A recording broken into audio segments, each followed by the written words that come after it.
I want to speak about your daily schedule as an unemployed job seeker. So I'm a big fan of the catchphrase, approach your job hunt as a job itself. But there's a misconception around this. Because when coaches like me say this, we don't mean you should obsess over it. We don't want you to be super locked in and focused to the point of burnout. This approach is counterproductive and will eventually drain your energy, clarity, and motivation. No. What we mean is to approach it systematically, including breaks. Now, if you are expecting me to say stuff like wake up at 4 a.m., take a cold shower, then run 10 miles and have breakfast, that's absolutely not what we are doing, right? So you're not Rocky. So everyone has their own way of doing things. And in this video, I'll set some ground rules on time management, goal setting, and efficiency throughout your job search. So let's break it down step by step. So before you start, before implementing your job search plan and establishing a routine, you need to do a few things first. So define your career direction. So create a career vision, know what kind of positions you want to go for, so your efforts and actions actually make sense. So decide on a resume template that you're going to use, choose a clean, simple, and neat one. Then start the process. Choose a time that fits your needs, schedule, and pace. Some people feel more productive late at night, that's fine. The important part is that when you're working on your job search, you must be well rested and fully present.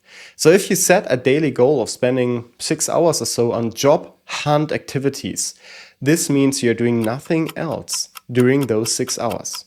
Not walking a dog, not brunch with your besties, not playing your favorite video game. You are there. You are focused. And my suggestion here is to break your schedule into 2 parts.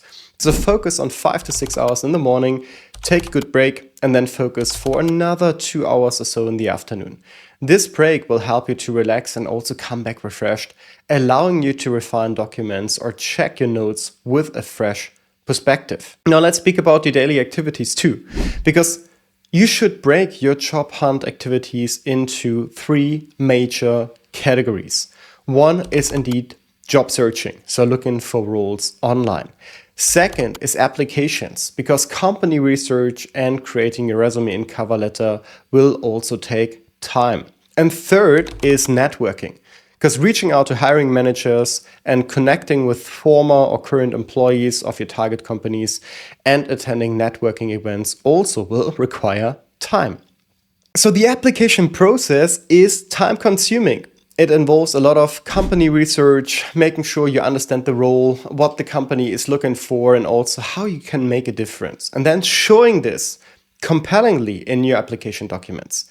This requires diving into resources, double-checking information, and connecting with professionals. And naturally, you want to do this activity at your most productive time of the day. So in the career transition system, we encourage our clients to break their job opportunities into 3 tiers. Tier 1, the super exciting jobs, like the perfect opportunities in terms of salary and growth and company culture and responsibilities. Then there is Tier 2, solid jobs that may lag in some areas compared to Tier 1, but they are still absolutely worth applying for. And then there is Tier 3. These are the okay jobs, so not too exciting, but something you also would feel comfortable doing. So Tier 1 and Tier 2 roles require more time than others and should require more time than others. Because it's not about being strict with timelines. It's about following a systematic process and not getting confused or lost on the way. So start your schedule with the least demanding activities. Peruse job boards or check your target companies and create a list of potential roles to apply for. And then break them into tiers. Apply to Tier 1 and Tier 2 roles, take a break, and later in the afternoon apply to Tier 3 roles and continue with networking. Guess what? Also focus on tier 1 and tier 2 roles. Identify people who can help you boost your chances and send your cold reach outs and follow up on open discussions. Let's also touch upon breaks and pauses, because including breaks is crucial. I said it at the beginning and I will say it again, always prioritize your mental health and well-being. That doesn't mean you shouldn't push yourself, but it means that you are aware of that looking for a job is a stressful, demanding, and hard endeavor. You need to be in a good state, to be productive, make conscious decisions, and follow your plan. That's not always easy if you're doing this all by yourself. So continue with activities that relax you and keep following your passions, hobbies, and interests. And the same goes for big breaks. If you have the opportunity, give yourself a weekend off. This isn't just a suggestion. It's a precondition for systematic engagement. So don't be hard on yourself. Rewarding yourself and including breaks will offer the necessary clarity to pursue your goals with determination. And having a couple of short 10-minute breaks and one big break, for example, 1.5 or 2 hours minimum daily, will not hurt your progress. Don't work more than 8 to 9 hours daily. Set boundaries for yourself, set boundaries for others. Relax on weekends and keep up with what re-energizes you. Whether that's going to the gym, playing with your kids, or binge watching your favorite series. So job searching is complex. There are a lot of related activities like additional learning and updating your portfolio or improving your online presence. The weekend is a good time to focus on these processes if you really want to do this. So ending your day. Here, I would suggest to spend a couple of minutes evaluating your daily progress. So what went right, what went wrong. Remember, also small wins count. Sending a successful application after 2 days of company research is a win. Someone replying to your cold email is a win. When you're off the clock, stay off the clock. If you get notified about a new exciting role, this can wait until tomorrow. The same goes for response to your coffee chat invitation and so on and so forth. So create a list of your daily progress and compare the results to your actions. Disable all notifications and ensure you're spending your time wisely.